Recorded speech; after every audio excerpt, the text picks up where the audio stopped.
নমস্কার বন্ধুরা, সামনেই আসতে চলেছে ফলহারিণী কালী পুজো। জ্যৈষ্ঠ মাসের অমাবস্যা তিথিতে অনুষ্ঠিত হয় ফলহারিণী কালী পুজো। করুণাময়ী মা তার ভক্তদের ভালোবেসে বিভিন্নভাবে রক্ষা করে থাকেন।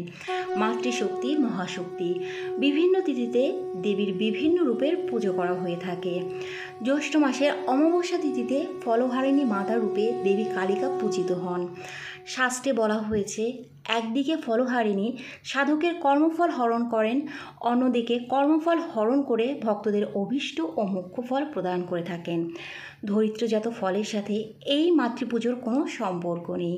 এই ফল মানবজাতির কর্মফলের কথা স্মরণ করায়। ফলহারিণী কালী পুজোর দিন মা তার ভক্তদের অশুভ ফল হরণ করেন এবং শুভ ফল প্রদান করেন।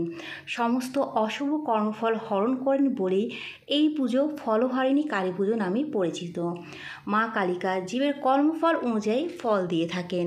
তিনি নিজের মধ্যে সমস্ত কর্মফলকে ধারণ করেন। মা কালিকা প্রসন্ন হলে জীবের দুঃখ দুর্দশা থেকে মুক্তি মেলে। সেই সঙ্গে শারীরিক ও মানসিক, নৈতিক ও আধ্যাত্মিক শক্তিও জাগরিত হয়। এবার আমরা জেনে নেব এবছর অর্থাৎ 2024 সালে ফলহারিণী কালী পুজো কবে অনুষ্ঠিত হবে। জ্যৈষ্ঠ মাসের অমাবস্যা তিথি শুরু হবে বাংলার 22শে জ্যৈষ্ঠ, ইংরাজির 5ই জুন বুধবার সন্ধে 7:15 থেকে। অমাবস্যা তিথি থাকবে বাংলার 23শে জ্যৈষ্ঠ, ইংরাজির 6ই জুন বৃহস্পতিবার বিকাল 5:53 পর্যন্ত। যেহেতু মা কালীর পুজো অমাবস্যা যোগে নিশিকালীন করা হয়, তাই এই ফলহারিণী কালী পুজো 5ই জুন বুধবার করা হবে।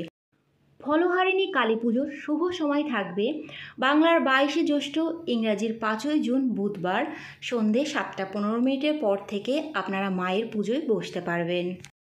ফলহারিণী কালী পুজোর সাথে জড়িয়ে আছে অনেকগুলো পৌরাণিক গল্প।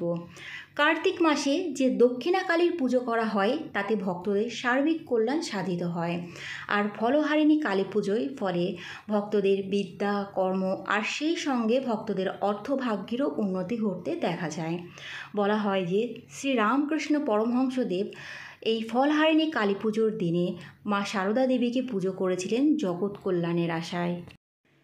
এই দিনে সারদা মাকে ষোড়শী রূপে পুজো করেছিলেন শ্রীরামকৃষ্ণ পরমহংসদেব। সেই কারণে আজও রামকৃষ্ণ মঠ ও আশ্রমে এই পুজো ষোড়শী পুজো নামে পরিচিত। শ্রীরামকৃষ্ণ পরমহংসদেব মোক্ষ লাভের জন্য একটি বিশেষ নিয়মে এই পুজো করেছিলেন। তবে হিন্দু ধর্মাবলম্বীরা এই দিনটিতে নানা ধরনের মৌসুমি ফল দিয়ে মায়ের পুজো করে থাকেন। জ্যৈষ্ঠ মাসে আম, জাম, তরমুজ বিভিন্ন ধরনের মৌসুমি ফল পাওয়া যায়। সেই ফল দিয়ে ভক্তরা মাকে পুজো দিয়ে থাকেন এবং পুজো হয়ে গেলে সেই প্রসাদ ভক্তরা নিজেদের মধ্যে গ্রহণ করেন। এছাড়াও 1280 বঙ্গাব্দের জ্যৈষ্ঠ মাসে শ্রীরামকৃষ্ণ পরমহংসদেব আদ্যাশক্তির সম্পূর্ণরূপে পুজো করেছিলেন বলেও এই দিনটি বিশেষ গুরুত্বপূর্ণ রয়েছে। বন্ধুরা, আজকের ভিডিওটা এই পর্যন্তই। যদি ভালো লাগে অবশ্যই লাইক, কমেন্ট করবেন আর পরবর্তী ভিডিওর আপডেট পাওয়ার জন্য চ্যানেলটি সাবস্ক্রাইব করে পাশে থাকবেন। নমস্কার।